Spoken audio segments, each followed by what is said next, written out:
expect rigor while maintaining the personable touch that made him a social media star and ambassador for Mojaji's Kloof culinary traditions. Former International Relations Minister Dr. Naledi Pandor served in the same cabinet with Mboweni. Okay, she's actually joining us for the conversation this morning. A very good morning to you, Dr. Pandor. Thank you so much for making time for us. Of course, under very sad and difficult circumstances, coming out of a story now of 4 children being laid to rest, and on top of that also story of 5 people dying in KZN after being stabbed to death, but then this news as well of your former colleague having passed on. There's so much heaviness also, former minister, sorry, and I wonder what you read into this before we deal with the aspect around your relationship with Tito Mboweni. Well, good morning, Aldrin, and morning to all viewers of Newzroom Afrika. Indeed, there's a great deal of sadness, and I'm sure on many, many individuals, there's a lot of pressure of the sorrow that we're experiencing countrywide.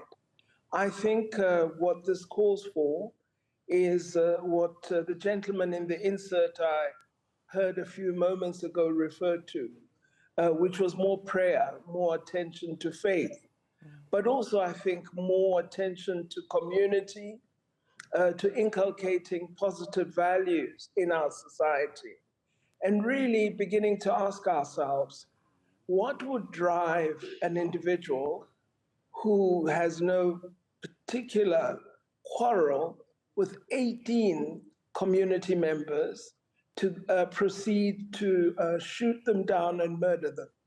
I think there's a lot of introspection that we need to undertake as a nation to work toward ending this anger and violence that seems to be so predominant in our society.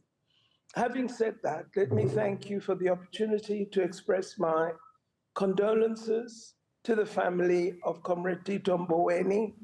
I must admit I'm really shocked at his passing.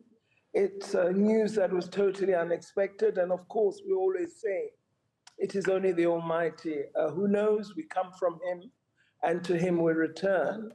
But I really am, shocked that Comrade Tito has passed on, and all I ask is, having served our nation so well, having been such an important leader in the course of our struggle and during the transition toward a robust democracy, we pray that the Almighty would have mercy on his soul and grant him presence in his sight.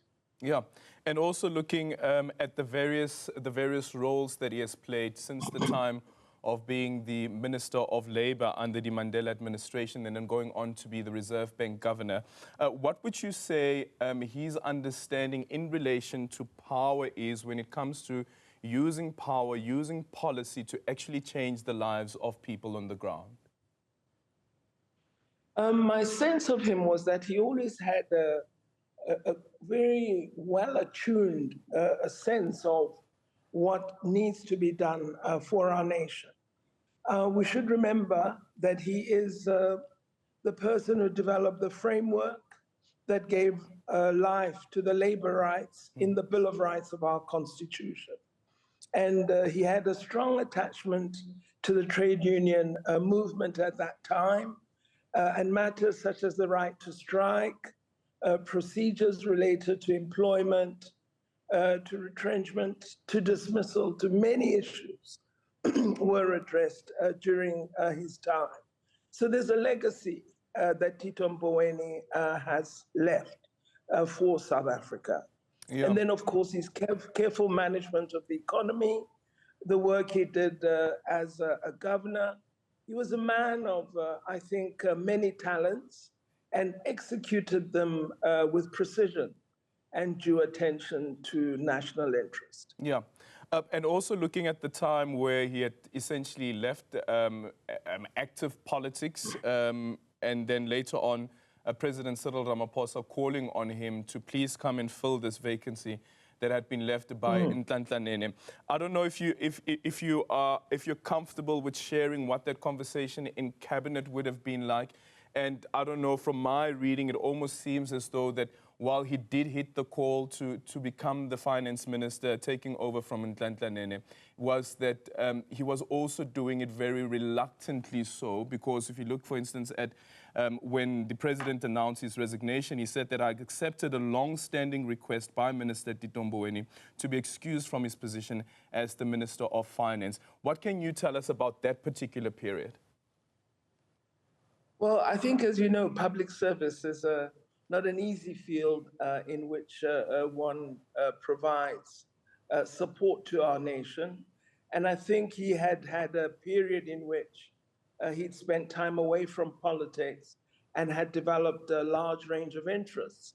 In fact, one of the things that may not be very well known, I believe he was pursuing a PhD, and it was a PhD on Reverend John Knox Bokwe, who is my great-grandfather, and he was always trying to get pictures from me or members of the family and talking to us about the work that he was doing. So he had interests beyond economics and appreciation of the intellectual contribution of various South Africans, and had begun a concentrated study on this aspect.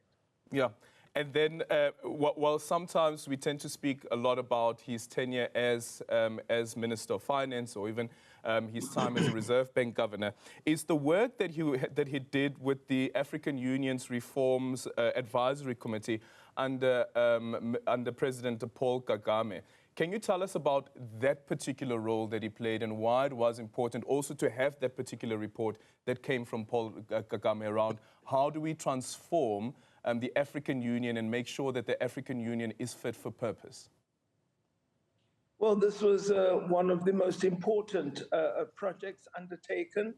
And if you read the tweets of Tito Mboweni, you'd be aware that he had a great admiration for the progress that Rwanda has made under President Kagame. They developed a very close relationship.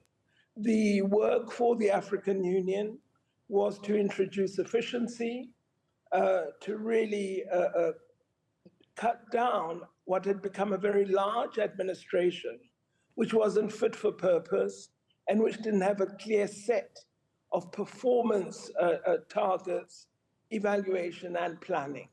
And I think the changes that were introduced certainly brought in important efficiencies that are still being implemented by the African Union up to today.